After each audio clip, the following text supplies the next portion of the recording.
Anupama, cyanide मलिका के नाम से जानती है, का असली चेहरा एक सामान्य औरत का था, लेकिन उसके अंदर छुपी थी एक खतरनाक सीरियल किलर। उसका जन्म 1970 के आसपास बेंगलुरु के बाहर के गांव कगालीपुरा में हुआ था। एक गरीब परिवार में उसका जन्म हुआ था। ज्यादा पढ़ाई नहीं हुई थी। शादी भी उनके पिताजी ने उनकी जल्दी करवा दी थी, वो भी एक टेलर से। और 3 बच्चे भी हुए, 2 बेटियां और 1 बेटा। शुरू से ही केम्पम्मा के सपने बड़े थे। वो चाहती थी कि किसी लग्जरी लाइफस्टाइल जिए, पर शादी के बाद वो ऐसा नहीं कर पाई। उसकी जिंदगी में हमेशा पैसों की तंगी रही।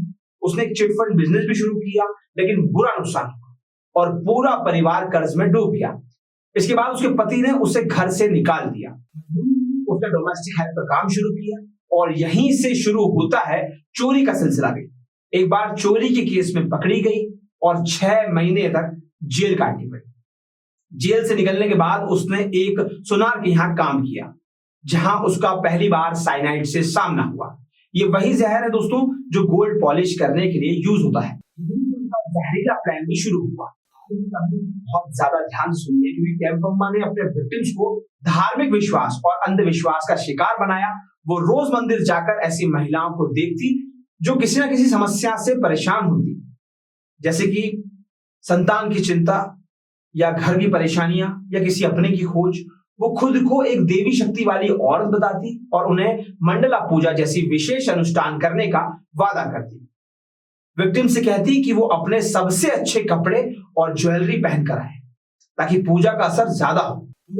उन्हें किसी सुनसान मंदिर या उसके आसपास ले जाकर साइनाइड पिलाकर पानी या प्रसाद देती, जिसे वो तुरंत बेहोश हो जाते और मर जाते। फिर मलिका उनके गहने और पैसे लेकर वहां से चली जाती। उसका शिकार ज्यादातर वो महिलाएं थीं जो स्पिरिचुअल हेल्प के लिए टेंपल्स आती थीं और केम्पम्मा उसे साइनाइड पिलाकर मार देती थी।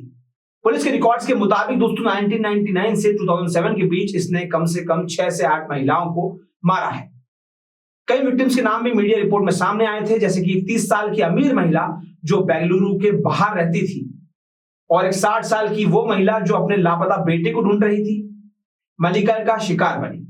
और एक और महिला जो अस्थमा से छुटकारा दिलवाने के नाम पर मारी गई। 2007 के अक्टूबर से दिसंबर तक के बीच 2007 के अक्टूबर से दिसंबर के बीच सिर्फ 3 महीने में ही बेंगलुरु के आसपास के मंदिरों में 5 महिला साइनाइड से मारी गई। के बाद मलिका अपनी पहचान बदल देती थी, कभी जय अम्मा, कभी लक्ष्मी, कभी संतरमा। इस वजह से पुलिस को उसे ढूंढने में काफी मुश्किलों का सामना करना पड़ा।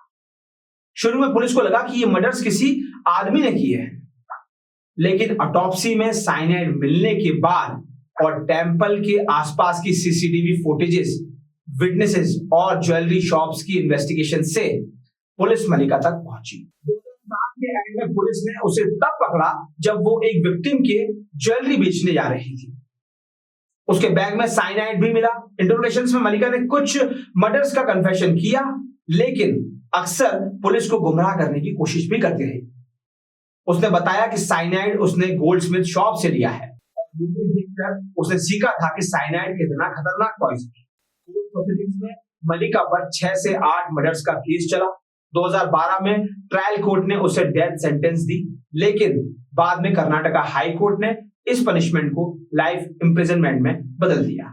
बेंगलुरु के सेंट्रल जेल में बंद है।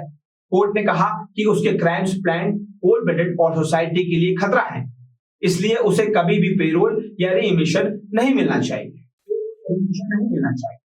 धार्मिक और अंधविश्वास उसकी मजबूरी थी और उनके इमोशनल पेन्स का फायदा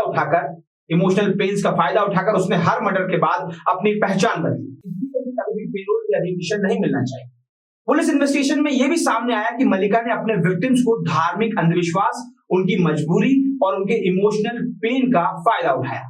उसने हर मर्डर के बाद अपनी पहचान बदली, हर बार नए टेंपल्स में नई कहानी के साथ शिकार की तलाश की। पुलिस ने temple records, jewellery, transaction details और विटनेस के स्टेटमेंट से मलिका तक पहुंच बनाई। के बाद भी पुलिस को शक था कि 7 साल के जो गैप है, 1999 से 2007 के बीच का जो गैप है, उसमें उसने कहीं और मर्डर्स भी करे होंगे, लेकिन उसका कोई भी सबूत अभी तक सामने नहीं आ पाया। साइलेंट मल्लिका का केस सिर्फ एक सीरियल किलर की कहानी नहीं है दोस्तों, बल्कि एक ऐसी औरत की कहानी है जिसे पैसा और लग्जरी चाहिए थी और जिसने अंधविश्वास और धार्मिक विश्वास का गलत इस्तेमाल करके सोसाइटी की कमजोरी का फायदा उठाया। गैप और अनजाने विक्टिम्स की मिस्ट्री पुलिस और सोसाइटी के लिए एक पहेली बनी हुई। आपके लिए ये क्राइम स्टोरी जानना बहुत जरूरी था, क्योंकि परेशानियां और समस्या हर दूसरे घर की कहानी है, लेकिन ये परेशानी और समस्या किस प्रकार से किसी व्यक्ति के माथे पर किस प्रकार से हानिकारक हो सकती है समाज के लिए, वो भी हमें ये कहानी सिखाती है। आप देख रहे हैं सोनुआ भोपाली और मैं हूं आपके साथ आकाश शर्मा। धन्यवाद।